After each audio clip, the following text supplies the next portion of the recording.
And we're continuing with the first chapter of Black Hearts in Battersea. We begin with Simon, who we remember from The Wolves of Willoughby Chase, has arrived in London. He is a little bit lost. His letter from Dr. Gabriel Field has been thrown away, but somehow he's made it to where he believes Dr. Field lives, and he has met Ditto Twite, the daughter of the landlords. She loves his donkey, but she's not able to give him any information about where Dr. Field is, and Dr. Field's rooms are all empty. So we will pick up from the beginning of the paragraph we just cut off. He arrived none too soon for poor Caroline. Having finished the carrots, Simon observed traces of carrot on the child's face and deduced that the donkey had not received a full ration. Miss Twite had contrived to clamber onto Caroline's back from the railings. Using a rusty old umbrella, she was urging the donkey at a fast trot along Rose Alley. Simon ran after them and grabbed the bridle. "You little wretch," he remarked. "Didn't you hear me say Caroline was tired?" "Fiddlesticks," said Miss Twite. "There's plenty to go in her yet." She raised the umbrella, and Simon twitched it neatly out of her hand. "So would that be in you if I beat you with an umbrella?" "Are you going to? I'll tell my pa if you do." Miss Twite eyed him alertly. Simon couldn't help laughing. She looked so like an ugly, scrawny little bird ready to hop out of the way if danger threatened. He led Caroline back to her pasturage and dumped Miss Twite on the steps of number 8. "Now then, tell me once and for all, where is Dr. Field?" "What Dr. Field? I don't know any Dr. Field." You said just now he was out." "I only said that to get a ride," said Miss Twite, bursting into a fit of laughter and throwing herself from side to side in an ecstasy of her amusement. "I've never met Dr. Field in my life." "But he was going to move here. I'm almost sure he did move here," said Simon, remembering the words in the doctor's letter. "The Twites are an unattractive family, but I see little enough of them." Didn't that sound as if he were already moved in? And this specimen of the Twite family was unattractive enough, heaven knows. "There's no Dr. Field living here, and never has been," said the child defiantly. "Who lives in your top rooms?" "They're empty." "Are you sure Dr. Field isn't coming soon?" "I tell you no!" She stamped her foot. "Stop talking about Dr. Field. Can I have another ride?" "No, you cannot," said Simon, exasperated. He wondered what he had better do. If only Mr. and Mrs. Twite were here, they might be able to throw some light on this puzzling situation. "Is that a kitty in your knapsack?" said Miss Twite. "Why do you keep it there? Let it out. Let me see it." "If I let you see it," said Simon cautiously, "will you let me stay the night? I could sleep in your top rooms. I'll pay you, of course," he added quickly. She hesitated, chewing a strand of her stringy hair. "To know what Ma and Pa would say. They might beat me. And what about the donkey? Where'll she go?" "I'll find a place for her." There was a row of little shops around the corner. Greengrocers, butchers, dairy. Simon thought it possible he could find lodgings for Caroline behind one of them. He was not going to risk leaving her tethered in the street with this child about. "Will you promise to give me another ride tomorrow?" "Yes, but Pa only lets by the week," she said swiftly. "It's 12 and 6 the week, boots and washing extra, and £1 a day, fires and water. If you stayed the week, you could give me a ride every day." "All right, you little madam," said Simon, rapidly reckoning how long his small stock of money would last. Hand over the 12 and 6, then." "Not likely. I'll give that to your father." She accepted this defeat with a grin and said, "Show me the kitty, then. First, I want to buy some food and find a place for the donkey. You'd better be putting sheets on the bed, Miss Twite." Miss Twite made a grimace, but trailed indoors, leaving the front door ajar. When he had bought milk and eggs at the dairy, Simon arranged to stable Caroline with the milk roundsman's pony for £0.50 a week, this sum to be reduced if she was ever borrowed for the milk deliveries. Simon was not quite satisfied with this arrangement. The sour-looking dairywoman had too strong a resemblance to young Miss Twite for his taste, and he wondered if they were related. But it would do for the time. He purchased a quantity of cold ham and a loaf of bread, and then returned to Rose Alley, where the door was still open. Surprisingly enough, young Miss Twite had taken a pair of sheets and blankets up to the top room and was rather carelessly throwing them over the bed. "Now let's see your kitty," she said. Simon's kitten was equally eager to be let out from its traveling quarters and gave a mighty stretch before mewing loudly for bread and milk. "I suppose you're hungry too," said Simon, noticing Miss Twite's hopeful looks at the loaf. "Aren't I just? Ma said I was to miss my dinner on account of burning Penny's hat, spiteful thing."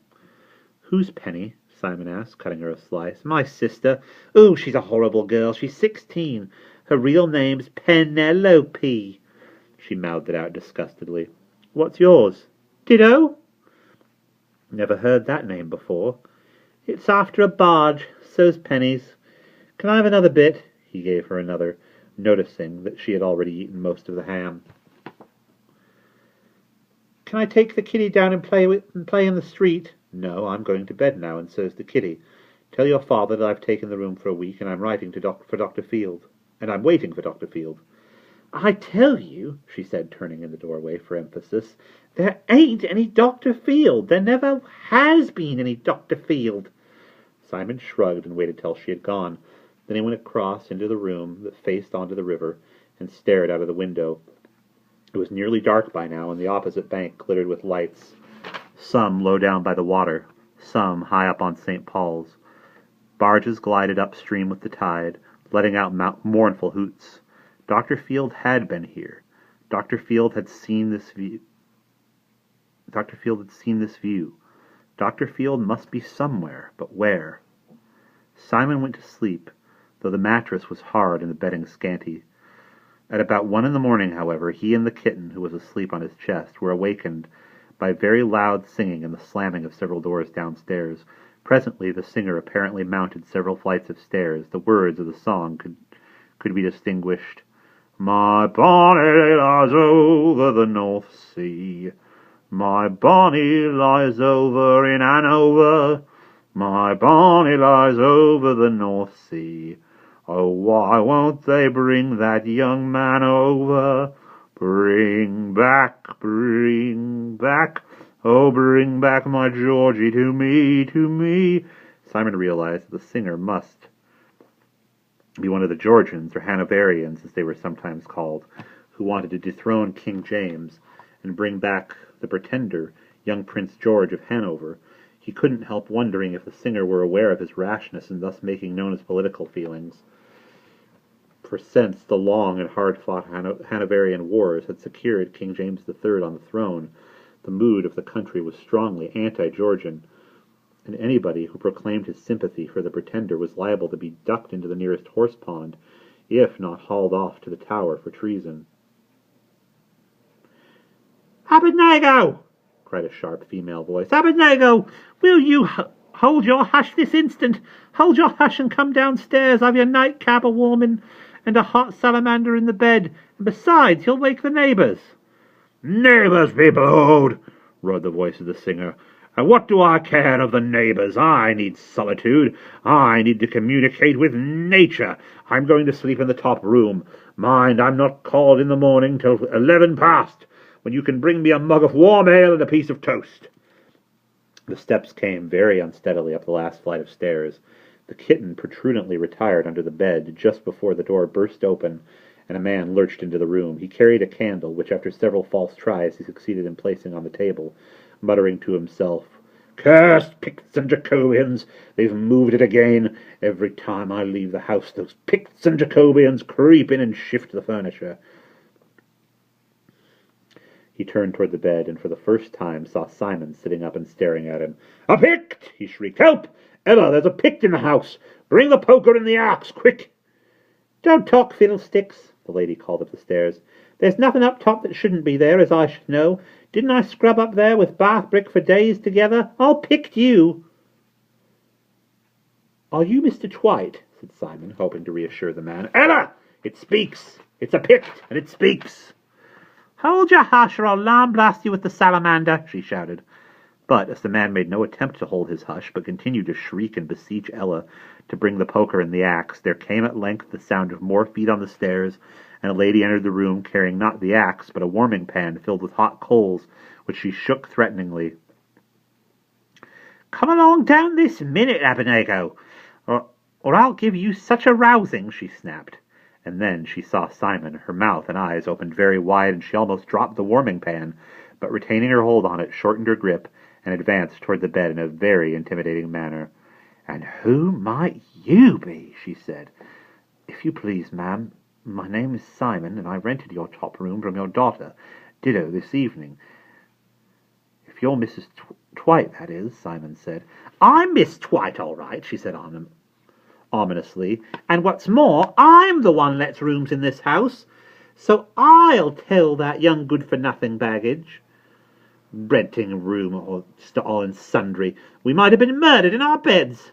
Simon reflected that it looked much more as if he would be the one to be murdered in his bed. Mrs. Twite was standing beside the bed with the warming pan held over him menacingly. At any moment, it seemed, she might drop the whole panful of hot coals on his legs. She was a large, imposing woman, with a quantity of gingerish fair hair, all done up in curl papers so that her head was a strange and fearsome shape. In order to show good intentions as quickly as possible, Simon got out his money, which had been stowed under the pillow, and offered Miss Twite 5 half-crowns. "I understand the room is 12 and 6 a week," he said. "Boots and washing extra," she snapped, her eyes going as sharp as Broddles at the sight of the money. "And it'll be another half-crown for arriving at the dead of night and nearly frightening Mr. Twite into convulsions. And even then, I'm not sure the room's free. What do you say, Mr. Twite?" Mr. Twite had calmed down as soon as his lady entered, and had wandered to a corner where he stood, balancing himself alternately on his toes and on his heels, singing in a plaintive manner, "Picks and pixies, come and stay, come, come, pay, pay, pay." When his wife asked his opinion, he answered, "Oh, very well, my dear. If he has money, he can stay. I've no objection if you are satisfied. What is a pict or two under one's roof, to be sure?" Simon handed over the extra half-crown and was just about to raise the matter of Dr. Field when Mr. Twite burst into song again, to the tune of "If I Had a Good Home and I Left," and caroled, a pict, she rented a room to a pick. I think she ought to be kicked." "Come along, my dove," she said, interrupting himself. "The pict wants to get some sleep, and I'm for the downy myself." Picking up the candle, he urged his wife to the door. "I thought you wanted to commune with nature," she said acidly, pocketing the money. "Nature will have to wait till the morning," Mr. Twite replied, with a magnificent gesture toward the window, which had the unfortunate effect of blowing out the candle. The Twites made their way downstairs by the glow of the warming pan. Simon and the kitten settled to sleep once more, and there were no further disturbances. And that's the end of Chapter 1.